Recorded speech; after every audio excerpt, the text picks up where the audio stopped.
Salut les amis, on se retrouve pour une nouvelle vidéo sur Dragon Ball et aujourd'hui j'ai envie de parler de Chi-Chi car les mecs faut pas oublier que nous les hommes sans les femmes, eh bien on est comme un vélo sans pédale, on n'avance pas et qu'on le veuille ou non, Chi-Chi c'est une femme forte de Dragon Ball. Il y a juste à voir le nombre de fois où elle a mis Goku en PLS conjugal, tu peux pas test bro. Enfin bref, on est parti pour la vidéo, Girl Power. Chi-Chi a le cœur pur. Dans les débuts de Dragon Ball, bien avant que Goku apprenne à voler, il posait son petit cul de macaque sur son fidèle nuage magique, tananana, oh yeah. Et pour pouvoir monter sur le nuage magique, il fallait avoir le cœur pur, ce que Tortue Géniale et Bulma n'avaient pas car il était impossible pour eux de poser un petit boule dessus. D'ailleurs pendant toute la série, peu de gens sont montés sur le nuage magique, mais on peut tout de même compter Upa, Up, Gohan et Goten. Mais la toute première personne à avoir eu le privilège de caler un petit cul à côté de Goku sur le nuage magique, eh bien c'est Chi-Chi. Donc oui, Chi-Chi est casse-couille, elle est colérique et elle a forcé Gohan à faire des études, mais une chose qui est sûre c'est qu'elle a le cœur pur. Et j'ai envie de te dire, elle a le rôle de tout bonne maman, là je te parle pas de la confiture, elle veut le meilleur pour sa famille. Pourquoi Chi-Chi déteste le Super Saiyan?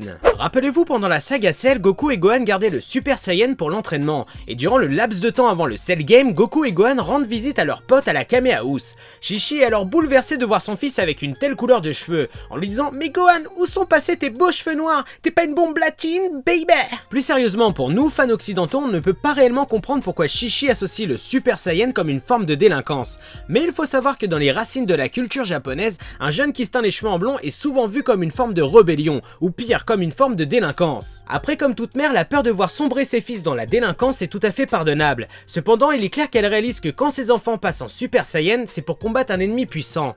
Donc comme toute mère, même si elle n'aime pas, elle ferme les yeux sur certaines choses. La conception de l'armure de Chi-Chi. Bien avant que Chi-Chi devienne la mère au foyer que nous connaissons, la première fois qu'on la voit, elle avait une apparence bien plus stylée, avec une armure ressemblant presque à celle des Saiyajin.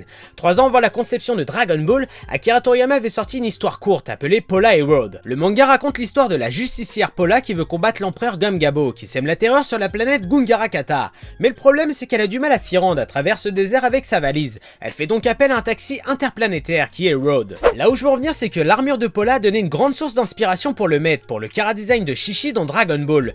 Beaucoup de similitudes sont à noter sur l'armure de Chi-Chi, que ce soit au niveau de la cape, des épaulettes ou encore de la culotte. La seule réelle différence à noter, c'est que Chi-Chi porte un casque. Son prénom changeait dans certains pays. En France, on a déjà eu des traductions plus que douteuses, mais dans certains cas, il faut savoir qu'une traduction peut poser problème. Les fans de Dragon Ball au Portugal et au Brésil trouveront la femme de Goku appelée Kika. Pourquoi Kika? Tout simplement parce que Chi-Chi en portugais peut se traduire par l'urine. Du coup, en portugais, on peut dire faisait Chi-Chi, qui veut dire faire pipi. Donc dans ce cas-là, on peut comprendre pourquoi le nom d'origine ne collait pas avec l'adaptation portugaise. Non mais sérieux, heureusement que les amis portugais ont changé cette traduction, parce qu'une mère qui s'appelle Pipi, c'est la merde. La signification de son prénom en japonais. Ce qui est cool avec les personnages de Dragon Ball, c'est que Akira Toriyama s'est toujours tapé des kiffs en leur donnant des prénoms totalement débiles. Et pour Chi-Chi, cela signifie plusieurs choses en japonais. Il peut faire référence à du lait ou à des mamelles, qui donnent des moments pervers à Tortue Géniale liés aux boobs au début du manga. Mais il est bien noté que Chi-Chi au Japon peut être utilisé pour le terme père. Donc si on prend la traduction suivante, on obtient le lait et les mamelles qui font rappel à la mère, et le père pour l'éducation stricte qu'elle donne à ses enfants, avec l'absence de Goku ou par son manque de responsabilité.